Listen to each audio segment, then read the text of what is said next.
Hi, I'm Susan Scott, Sam's mom,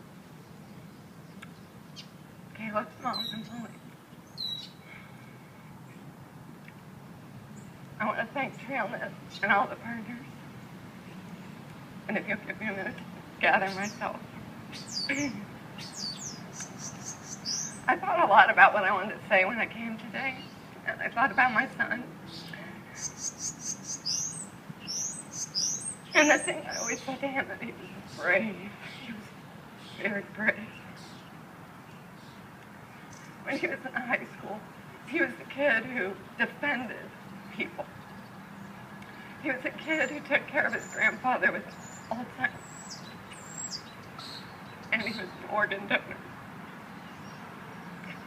So today, my call to action to you is to be brave like Sam. If you have a friend or a family member who's drunk, take their keys from them. Don't let them drive. To reiterate what other people have said, be brave like Sam. Don't text. Or if you're in a car with somebody texting, be brave. Tell them to please stop. You're not comfortable. Bicyclists.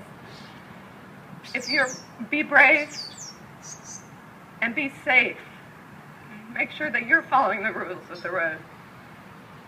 And all of you advocates, stay strong and be brave. Be brave like Sam. Advocate for safe roads. I know there are a lot of citizens councils in the city of St. Louis who are advocating for safe roads. Sam was killed in University City. I know that there are citizens councils in University City advocating for safe roads. Please be brave like Sam. You will gain people's admiration if you are brave. Sam did. The other thing about Sam, Sam was, I have to admit, he didn't like to study in high school. He was not. His grades pretty much reflected that too. But one thing he liked to do was to write, and he wrote constantly.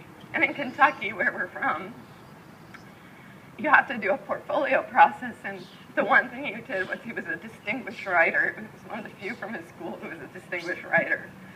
The rest of the grades weren't so great, but his writing was terrific. So I'm going to try to read something I wrote. I may not get through it. I may have to have Anne help me. But recently I read about poetry and the power of healing. So I wrote a poem. It's called Switched at Death. I sleep surrounded by his image.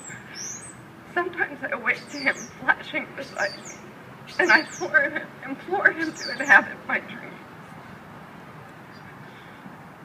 I shiver when I think of him hugging me tightly, my diaphragm an accordion, and kissing me sloppily, retreating triumphantly. Why is my voice singular? Because my understanding of we is shattered. Mimicking a windshield assaulted by a stone, our hearts are a web of fissures, mending slowly but never reaching the fullness of we, never shiny and clear and whole again. On the first day I was my son's guardian. At birth, the calculus of his guardianship increased exponentially and perfectly. Our hearts swollen and seemingly unbound, only to be contained when destiny upset the natural order, and guardianship was switched at death. Thank you. I hope you understood me. Thank you very much.